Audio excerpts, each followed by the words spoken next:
मालदीव से भारत लौटेंगे भारतीय सैनिक। मालदीव के राष्ट्रपति मोहम्मद मुइज्जू ने सोमवार को बताया कि 10 मार्च से पहले भारतीय सैन्यकर्मियों के पहले समूह को भारत वापस भेज दिया जाएगा।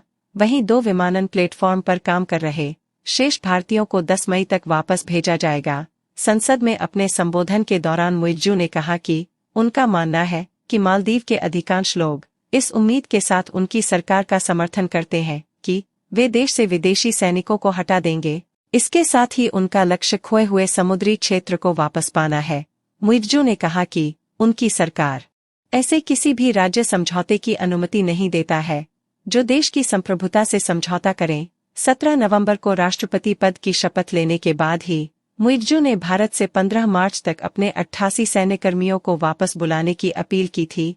अन्य देशों के साथ राष्ट्रपति मुइज्जू की कूटनीतिक चर्चाएं भी जारी है।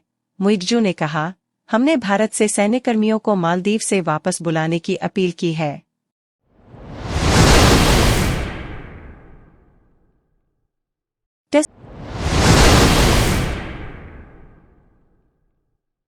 प्रभु श्रीराम को समर्पित है यूपी का बजट। मुख्यमंत्री योगी आदित्यनाथ ने कहा कि प्रभु श्रीराम को समर्पित 2024-25 का बजट प्रदेश के समग्र और संतुलित विकास का आर्थिक दस्तावेज है। मुख्यमंत्री योगी आदित्यनाथ के नेतृत्व में वित्त मंत्री सुरेश खन्ना ने वित्तीय वर्ष 2024-25 का वार्षिक बजट प्रस्तुत किया। सोमवार को विधानसभा में प्रस्तुत बजट प्रदेश के इतिहास में अब तक का सबसे बड़ा बजट है। बजट का आकार 7,36,437 करोड़ 71 लाख रुपए है। मुख्यमंत्री योगी ने कहा कि हमने प्रदेश में बेरोजगारी को नियंत्रित किया है, जो कि अब 2.4% के आसपास है। कानून व्यवस्था सुदृढ़ होने से निवेश का माहौल बना है, जिससे कि आने वाले समय में भी लाखों रोजगार पैदा होंगे। उन्होंने बताया कि प्रदेश को 40 लाख करोड़ रुपए के निवेश प्रस्ताव प्राप्त हुए हैं, जिससे 1 करोड़ से अधिक रोजगार पैदा होंगे। हमने गरीब कल्याण और महिला सशक्तिकरण के लिए काम किया है। मुख्यमंत्री योगी ने कहा कि प्रधानमंत्री नरेंद्र मोदी का विजन है कि यूपी देश के ग्रोथ इंजन के रूप में स्थापित हो। इसके लिए हम लगातार काम कर रहे हैं।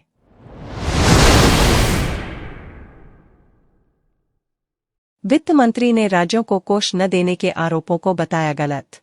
सीतारमण ने कहा कि कोई भी केंद्रीय वित्त मंत्री वित्त आयोग की सिफारिशों के साथ खिलवाड़ नहीं कर सकता। उन्होंने कहा कि यह संभव नहीं है कि कोई वित्त मंत्री यह कहकर हस्तक्षेप कर सके कि उसे यह राज्य पसंद नहीं है, इसलिए उसका भुगतान बंद कर दिया जाए। सरकार द्वारा गैर भाजपा शासित राज्यों के लिए जाने वाले कोष पर रोक लगाने के आरोपों पर अब केंद्रीय वित्त मंत्री निर्मला सीतारमण ने चुप्पी तोड़ दी। उन्होंने कहा कि यह राजनीतिक रूप से भद्दे विचार है और निहित स्वार्थ वाले लोग खुश होकर ऐसा कह रहे हैं।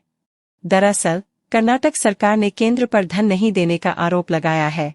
इसी को लेकर लोकसभा में कांग्रेस नेता अधीर रंजन चौधरी ने एक सवाल पूछा, जिसके जवाब में वित्त मंत्री सीतारमण ने कहा कि ऐसा हो ही नहीं सकता, क्योंकि प्रणाली अच्छी तरह से स्थित है और केंद्र सरकार वित्त आयोग की सिफारिशों के अनुसार काम करती है। प्रश्नकाल के दौरान उन्होंने कहा, कुछ राज्यों के साथ भेदभाव होने की यह खबर महज राजनीतिक रूप से भद्दे विचार है।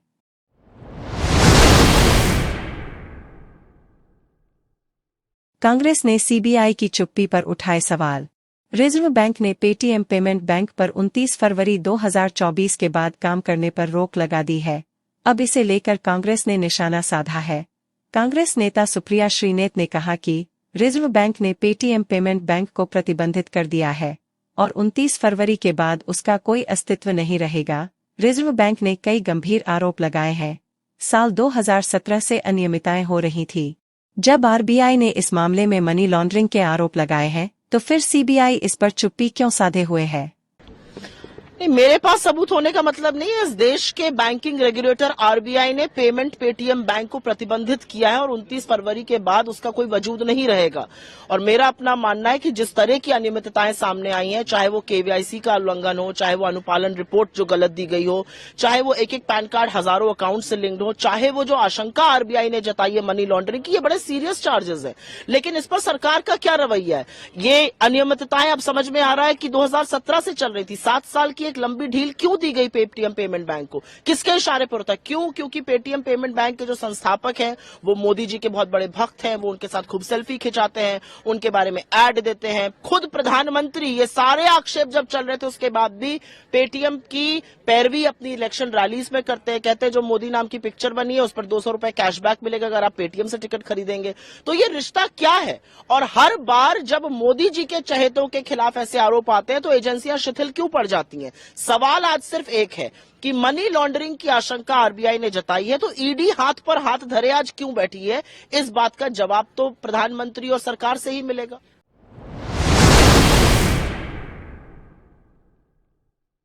ग्रैमी में भारतीय संगीतकारों का जलवा कायम। रविवार को लॉस एंजल्स में 66वें ग्रैमी अवार्ड्स आयोजित किया गया। इस दौरान singer Taylor Swift, Olivia Rodrigo, Miley Cyrus और लाना डेल रे ने कई ग्रैमी अवार्ड्स अपने नाम किए। दुनिया के सबसे बड़े म्यूजिक अवार्ड्स में से एक इस इवेंट में बिली Eilish, Dua Lipa, Billy Child, Coco Jonas, Olivia Rodrigo और कई पॉपुलर स्टार्स को इस अवार्ड से सम्मानित किया जा चुका है। वहीं ग्रैमी अवार्ड्स 2024 में भारतीय संगीतकारों का भी दबदबा देखने को मिला। इस साल का ग्रैमी भारत के लिए और भी खास बन गया क्योंकि संगीतकार शंकर महादेवन और जाकिर हुसैन के बैंड शक्ति ने दिस मोमेंट के लिए सर्वश्रेष्ठ वैश्विक संगीत एल्बम का पुरस्कार जीता। टेलर स्विफ्ट ने अपना 13वां ग्रैमी जीता, जबकि बिली इलिश की what was I made for film Barbie के गीत को वर्ष का सर्वश्रेष्ठ गीत घोषित किया गया।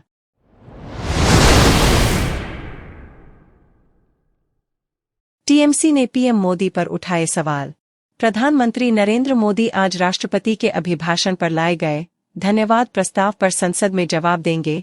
उससे पहले टीएमसी सांसद डेरेक ओब्रायन ने तंज कसते हुए कहा कि ये उनकी एक और मन की बात होगी। टीएमसी सांसद ने पूछा कि क्या वे इस बात का जवाब देंगे कि उन्होंने क्यों संसद में एक भी सवाल का जवाब नहीं दिया। डेरेक ओब्रायन ने सोशल मीडिया पर एक पोस्ट साझा किया। इस पोस्ट में उन्होंने लिखा कि पीएम नरेंद्र मोदी मन की बात का संसद संस्करण करेंगे। अपने भाषण में क्या वे हमें बताएंगे कि प्रधानमंत्री ने क्यों संसद में एक भी सवाल का जवाब नहीं दिया? क्यों सांसदों के वोटिंग, चर्चा जैसे आधारभूत अधिकारों का भी उल्लंघन किया गया? उनका 5 साल का कार्यकाल खत्म होने जा रहा है, लेकिन लोकसभा में डिप्टी स्पीकर क्यों नहीं है?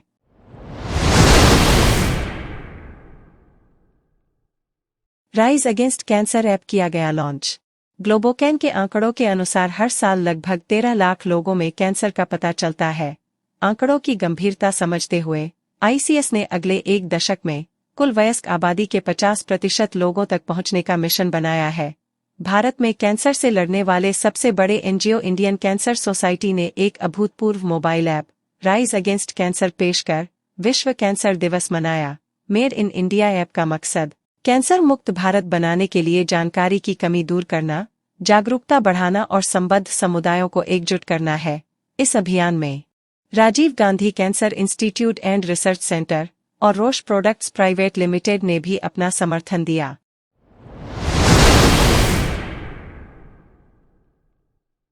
राजनीतिक दलों को चुनाव आयोग का सख्त निर्देश।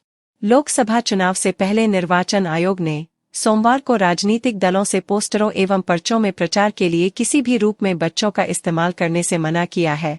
राजनीतिक दलों को भेजे परामर्श में निर्वाचन आयोग ने दलों और उम्मीदवारों द्वारा चुनावी प्रक्रिया के दौरान किसी भी तरीके से बच्चों का इस्तेमाल किए जाने के प्रति अपनी कतई बर्दाश्त नहीं करने की नीति से अवगत कराया। आयोग ने कहा, किसी भी तरीके से राजनीतिक प्रचार अभियान चलाने के लिए बच्चों के इस्तेमाल पर भी यह प्रतिबंध लागू है।